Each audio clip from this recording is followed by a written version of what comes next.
Now, we've got your Challenge Cup final and Betfred Super League round 15 debrief, as well as all the other fixtures that have been caught up on but due to postponements of fixtures due to the things we're not allowed to talk about lest our big tech overlords say you don't get a platform. But we'll start off with the Challenge Cup final, and it went the way of St Helens, 26-12 when all was said and done. And it could have gone either way at the halftime break with Castleford in front, 12 points to 6 at the break, but then that was it. Saints do what the Saints do best. Marching on to victory. The wise words of Eddie Hennings is, you never write off the Saints. And I remember there was a fixture I watched between Saints and Salford 2 years ago, when it looked like Salford were going to absolutely take the dub, but then Saints just came back out of nowhere. And there are many highlights of just Saints winning games, comebacks from nowhere, winning them on full time, and even 40-meter drop goal attempts from ex-players like Matty Smith. But Saints' second half performance, the James Roby try, that would have been the craziest try scored. And there were some pretty good tries scored in the cup final. It was very, very good try scored, and like I said, James Roby's was the best out of all of them, I believe. That kick, how much grass do you think was between that and the chalk marking the sideline? Probably like half a blade. And then you get Regan Grace, jumps up, bats it back in midair, because they thought he might have been out when he batted that ball back in the field of play. And then James Roby just right place at the right time, doing what the captain should do best, back up for your players. Yep.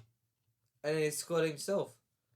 That was a magnificent try. So that was the best of the Challenge Cup. But then you got to have, Niall Edwards, he had that big break as well. He did. I think, didn't Daryl Alford score one of the first half tries? No. No, I didn't think. There was Truman, Edwards, and the little Frenchman, which I'm not going to name because I always stuff up his name.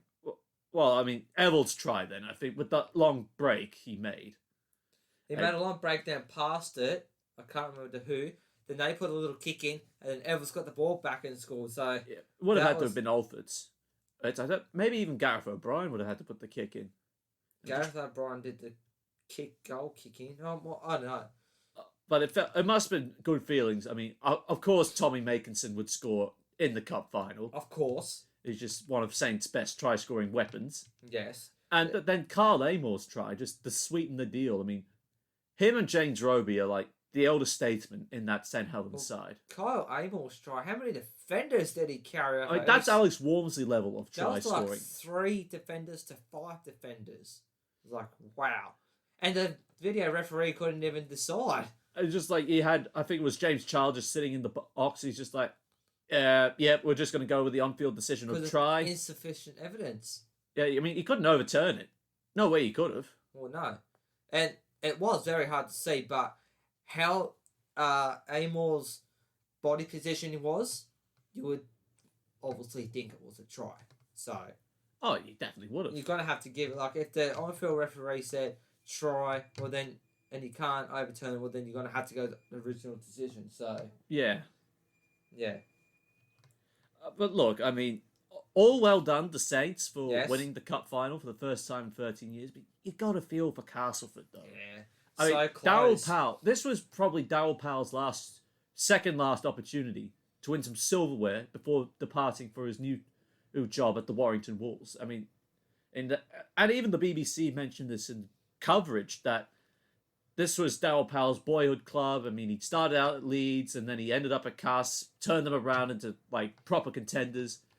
With the high watermark, of course, being 2017 when they claimed the League Leaders Shield and made it to Old Trafford, but ended up losing the grand final. But to who? The Leeds Rhinos. There you go. But look, you got to feel sorry for Cass fans and Castleford in general.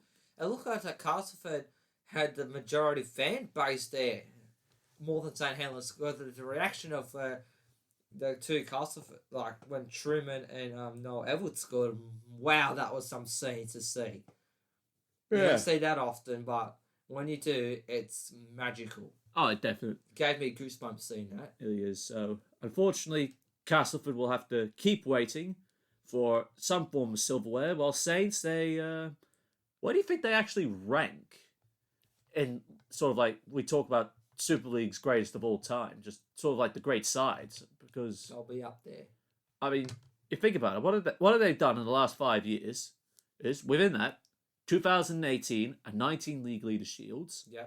2020 and was the 19 Super League titles, and now the 2021 Challenge Cup, and there's still a chance of getting to Old Trafford and going for the three-peat. First time since 2009. It could happen. The rate that they're going this season, who knows? But Of course, they do have to go up against the Catalan Dragons. Just say Catalans are up there. And speaking of Catalan, this is a perfect segue to catch up on all the fixtures that have been rescheduled. And we start off with Catalan. 27 downing the Leeds Rhinos 18, but it didn't come easy for the Dragons in the first half. No, they were down 18-2, so Leeds were in charge. They were. The Tom Briscoe double was just early statement. Yeah. Well, the second Tom Briscoe try it's just a luck of the draw. Like it bounced off a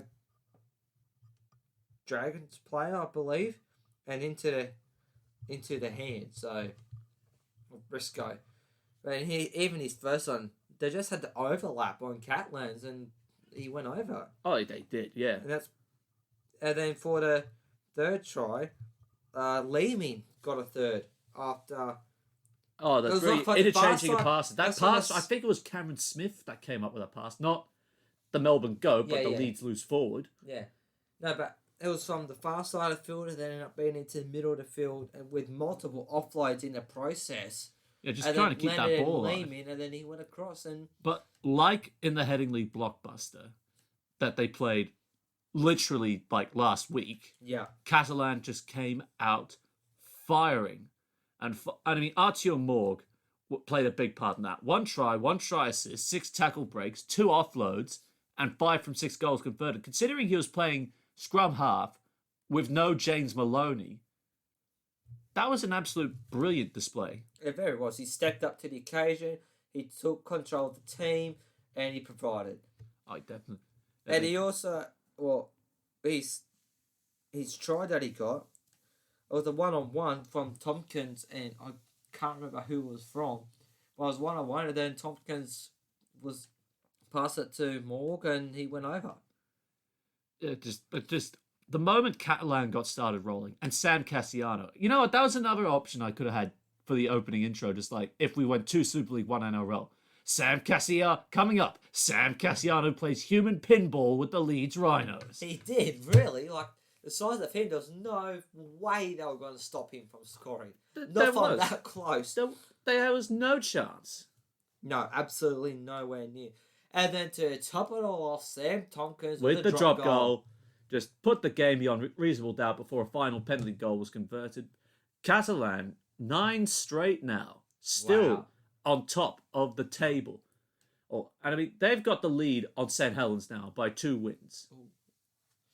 Yeah, so those 2 losses that St Helens suffered up. One of them against Catalan and the other against the Warrington Wolves, who sit only still 1 point behind. So them 2 losses are maybe going to start hurting St Helens a little bit, but 2 says that Catalans aren't going to lose 2 games this season. Like, it'll be good if they don't, but then good winning streaks come to an end eventually. Well, speaking of win streaks that are still going at this point in time, Salford going back-to-back wins with a 24-14 win over Wakefield Trinity. One happy camper sitting right here, 2 wins in a row. First time, I think, all season. But they have to be pretty close. I mean, you've had nothing but L's to deal with. Well, I'll put it that way. When we belted Huddersfield, I think it might have been when we won 70 to whatever. No, that was that the Giants? Yes. I think it might have been. Yes. Well, when we beat the Giants last week, 70 to 18 or whatever. Oh, no. Actually, now I'm starting to think about it, it was Castleford. Castleford, sorry. Well, not all the results have been registered yet because some of them are still played out of order here and there. But Anyway, whoever Salford won by a massive margin the week prior to last, it's 2 wins in a row. Can't argue without that. And they're just on the ball going. And Wakefield, I knew this game was going to be a tight one. Wakefield have been playing good football this season. And then Salford are coming off the back of a massive win that was under strength side. It worked out in Salford's favour as they carried the momentum through. well, Archie, I mean, sorry, I was still thinking of the Catman result. Paulie had a brilliant game for the Red Devils. 122 running meters, 1 try assist, 11 tackle breaks, and an offload. Yes. What more can you say about that? Well, here's probably the standout player of the game. Well, and for the Red Devils as well. Well, with that win, that moves Salford up into 9th with the 30.7% win percentage, but still 2 wins behind the Castleford Tigers at this stage. Edging ever so slightly closer. Take little steps at a time, build on the back of wins, and then start firing. So that makes it Wakefield's 10th loss of the season and 4th in 5 games. Where do Wakefield go from here? Well, they were on that winning streak for a while there. I can't remember how many they won in a row, but they had a few in a row, but then they've just gone downhill. Don't know what's going on there. Yeah. Which is very unusual because I thought they might have been still continuing on that good patch of form, but obviously they've not going to at the moment. Well, someone that has been on a poor run of form and has seen nothing but L's, the Huddersfield Giants, as they went down to the Wigan Warriors, 14-12. Even that one, that was It took literally close, somewhere between half an hour and 40 minutes for the first try to be scored. That was a very, very long try. And it was only the one try by Mitch Kalak at half time. That was just soft defence from the Giants, I would have to say. It just very was. Soft as. We had defenders off him, but like, still not enough. It was so him. soft, Wigan couldn't believe it wasn't butter that they were trying to go through. Yeah, that was very, very poor defence. But they only lost by 2 only because of penalty goal. Harry Smith's penalty goal that Yeah. made all the difference. And Liam Farrell just... 100th Super League try. Well, that try, 175 running meters and 3 tackle breaks all up in that at performance. At 8-6, you'd be mistaken for thinking Huddersfield were in with a chance, but Wigan just put that beyond reasonable doubt. Yeah. Even when, who was it? Leon Price scored that gave Huddersfield hope. Will Price. Will Price, sorry, wrong Price. I got the surname You right. got the surname right, but yeah. Because no, Leon Price was in commentary alongside Stuart Pike, I believe, for that game between Huddersfield and Wigan on the Our League app. And Will Price was playing for the Giants. And he got his first try. Yeah, So he got his first. That's a good feeling when you score your first try in the top flight. And he got his first try while Liam Farrell got his 100th. Wow. Well, Huddersfield are in all depths of despair, underperforming big time, and the fact that Aidan Caesar has signed with the Leeds Rhinos for the next 2 seasons, that does not help Ian Watson whatsoever. Yeah, no, it doesn't. It's a massive loss for Huddersfield, but hopefully they can find someone to replace him that's a more like-for-like replacement. I have to say, there was a bit of push and shoving early in the second half, which... I mean, there was a bit of spice in that second half period there. Yeah, it was. But close matches, it lets out frustration in some teams and obviously I don't know, I can't remember who started it, but it lets the frustrations go. So, and that's exactly what happened there. Well, the good news is Wigan are now out on the comeback with 2 wins in the last 5, and they're looking, well, they're actually, on points alone, they're ahead of Hull FC, but the win percentage is still against them. Well, considering Hull FC haven't played for a few weeks, they're still lucky to be in front of Wigan. Well, the win percentage plays a big part. Yeah, that's what it comes down to, literally. Now, round 15, already there has been 1 postponement, and that's between the Leeds Centurions and the Warrington Wolves, so we won't know until later announcements or whether or not... I think... because it's mainly Warrington that have the case is at the moment that it could actually be that Lee, if Warrington can't fulfill the fixture, that Lee could, and this could be a very big if, they could get their first win of the season through that. Have an automatic 24-0 victory? Yes. I mean, it'd be good for Lee, don't get me wrong. If they can't fulfill the fixture, that is. Yeah. How many times has it been postponed now? Oh, there's been a couple of postponements. Like that match in particular? It's been a couple times. Oh, the whole derby still hasn't been played yet. That's still been postponed. No, but I'm talking about the Lee Warrington game. I think that's been postponed once before, I believe. No, I don't think it has. No, it hasn't. I might be thinking of the whole you derby. Might be. I definitely said the whole derby. But yeah. Meantime, in front of the Sky Sports cameras, we have the Huddersfield Giants up against Hull FC. Speaking of Hull FC, who haven't played for a while. Well, that could also work out in Brett Hodgson's favour, because I think it's now been more than a month since Jake Connor went down with injury. Yeah, that sounds about right. Because he went down, I think, injured not long after the England Combined Nations game. Yes, I think it was the week after, like the game after. So he could be back for Hull FC in this clash, or the week after. But bottom line is, he's going to be back, and for Hull, this could be a very big boost. It would be. And considering how Huddersfield have been playing at the moment, you can't be convinced. I mean, No. There's no Gaskell, there's no Caesar. No. If they're like Hull FC, regardless if Connor is playing or not, Hull FC should get the W. Oh yeah, for sure. Hull FC 13+. I think Huddersfield are just meh. They've been disappointing, and Ian Watson can't fix this. Yeah, easy or in the short term. Well, no, it's more of a long-term issue that needs to get fixed up for Huddersfield Giants. I was going to say Hull FC 13+ as well. All right, now we got 3 fixtures on Saturday, and we start off at Emerald Headingley with the Leeds Rhinos hosting the Salford Red Devils. Well, this will be a big test because Leeds are quality opposition. Yes. And they're looking for a bounce back after going down to Catalan. Of course, Harry Newman played his first game in a long time, so he will get some more match fitness out of this. And of course, also, I don't think there's any other injury concerns for Leeds at this point in time. No. Whether Salford can carry the momentum after one massive win, but that was against under-strength. I think it was Castleford's side. Yes.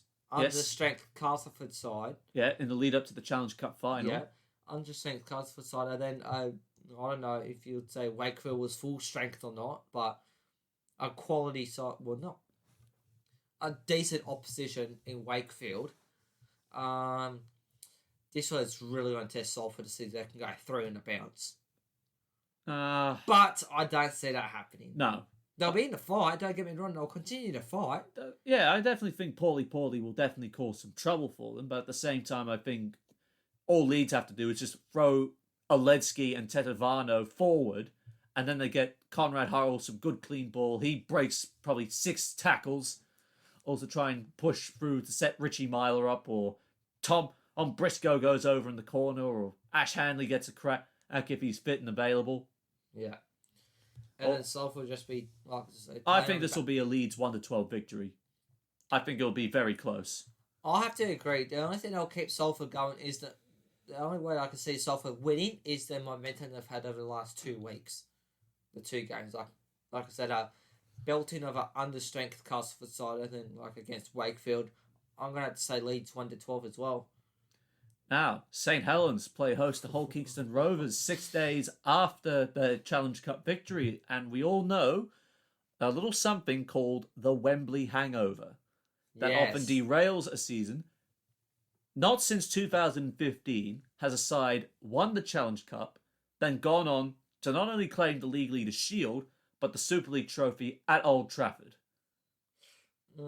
In 5 years, that's Hull FC have twice finished in the semi-finals in 2016 and 2017, didn't make it. Catalan didn't even finish in the top 4, but did finish inside the top 8 to qualify for 2019. Warrington got bounced out in the early stage of the playoffs to Castleford, and Leeds got knocked out in the elimination final against the Catalan Dragons. So this will be a big test for St Helens, I reckon. It definitely would be, and like Hull FC, Hull KR haven't played for a few weeks either. So No, it'll they be the haven't. first time in a while for Hull KR to play, but I'll say they'll still come out firing.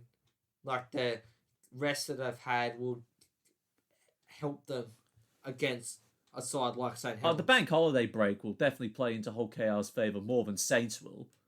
No doubt, because like you said, St Helens just come off the Challenge Cup final, and they won. And then Hull KR, like I said, the bank holiday break, that helps in favour of the Rovers more than St Helens. Look, at the same time, though, St Helens is the most professional side in Super League going around. I think there would have been in professionals, well, not professionals, veterans of the Saints side, like Paul Wellens, the assistant coach, that would have been in there, just managing this Saints side. I'd heading into the post Challenge Cup period. I think they'll come away, but I think it'll be 1-12. I don't think they'll blow Hull KR off the park here. I'm going to go opposite way. I reckon Hull KR will put another L next to St Helens in a 1-12 margin. And finally, also on Saturday, we have Wigan hosting Wakefield at the DW Stadium. Oh, Wakefield. Where do they go from here? Trinity. Only up. No, I mean, they're only sitting about 10th at the moment. Yeah. And they're on a 2-game losing run, coming up against a Wigan Warriors side that, despite massive disruptions, that they could start gaining troops back. Jai Field, for a start. Yeah, he could be back very soon. Bevan French, she's still going to be out long term for the rest of the year. Yeah. John Bateman's still going to miss a couple of months. And I think that's the same story with Zach Hardacre. Well, Wakefield, like you said, they've only lost, 4 in the past 5? Wakefield have lost 4 of the last 5, and Wigan have now put back-to-back wins together. I think they're going to be on the comeback trail, and I think they'll overcome Wakefield on a 1-12 margin. Yes, they look at Wakefield's performance, what they did over last week against Salford. They fought, but not hard enough. Yeah, that is absolutely the truth. I've got to say Wigan's going to win in...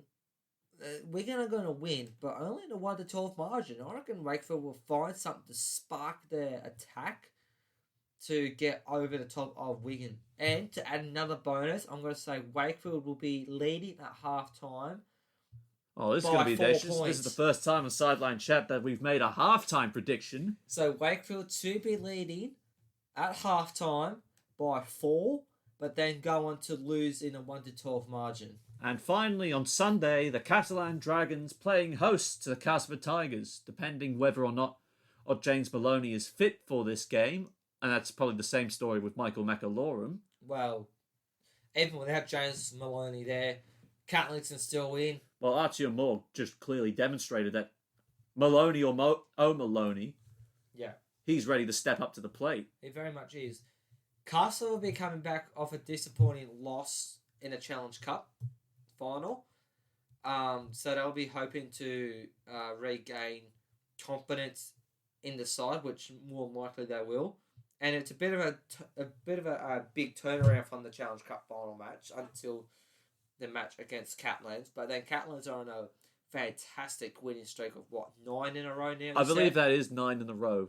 And they'll be gunning for 10. Nothing surer. So, I don't know. Castleford, they're a bit hot and cold the sometimes. Tigers will be feeling down the fact that they did not win at Wembley. I think we would have been having this conversation if they did get up. But because of the disappointment of losing at Wembley and being held scoreless in the second half. Oh, no, not scoreless. They were leading. No, yeah. Scoreless second half. Yeah. But look, I think at the end of the day, Catalan are in a very strong position, and I think they'll come away 13+ winners in the south of France. Yeah, I reckon Catalans will win as well, 13+. Oh, sorry, not 13+, 1-12. Yeah, I definitely think that will be the case there. Well, that is full time from us. If you liked either part 1 or part 2, we're sorry about the message going on in the background. Don't pay any attention to that. But Leave a like and subscribe to the Sideline Chat podcast so you never miss a week of rugby league action. And hope you enjoy this weekend of football. Again, congratulations to the Saints for securing the Challenge Cup final. And we'll see you next time. Along with Mark Henry, I'm Connor Marcellus, and you have been listening to the Sideline Chat. See you next week. See you next week.